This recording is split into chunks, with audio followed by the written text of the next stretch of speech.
дека оваа година ќе биде подобра од претходната во економска смисла, очекува Ангел Димитров од Организацијата на работодавачи. Тој вели дека зголемување на стандардот ќе има само ако се зголеми продуктивноста, односно ако дојде до поголемо производство.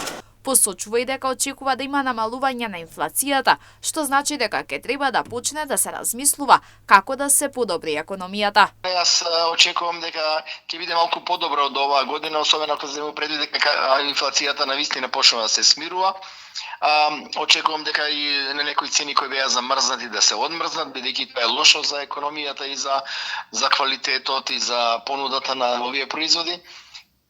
И се надевам дека ако намалим инфлацијата, треба да почнеме да размислуваме како да ја подобриме економијата, како да го поттикнеме развојот, бидејќи од секогаш сум кажувал дека нема зголемување на стандардот на вработените и на граѓаните ако не се зголеми продуктивноста, тоест ако не почнеме да произведуваме повеќе од кој што произведуваме денес. Платата според Димитров ќе расте поради недостигот на работната сила. Сепак тоа може да зголеми инфлацијата или да дојде до тоа таа да не се намали подолгорочно и да не може да се одржи на посакуваното ниво.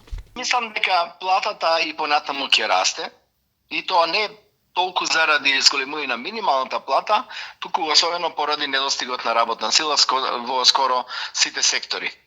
Тој недостиг на работна сила ќе предизвика и зголемување на платите, но од друга страна се плашам дека тоа може да предизвика и зголемување пак на инфлацијата.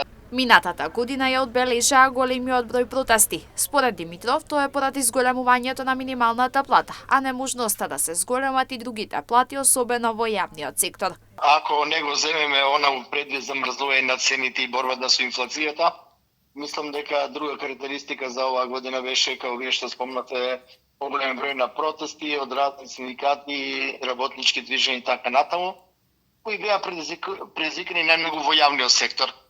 И сето тоа дојде као знак на големото зголемување на минималната плата, која во јавниот сектор не можеше да се зголемат и платите на другите работници, така да дојде до една урамниловка, до едно иста плата за 3-4 звања. Димитров вели дека заклучокот е оти преговорите помеѓу засегнатите страни одат поспоро, но за поздравување е подпишувањето на општиот колективен договор за јавниот сектор, кој уреди некои од досега неуредените прашања.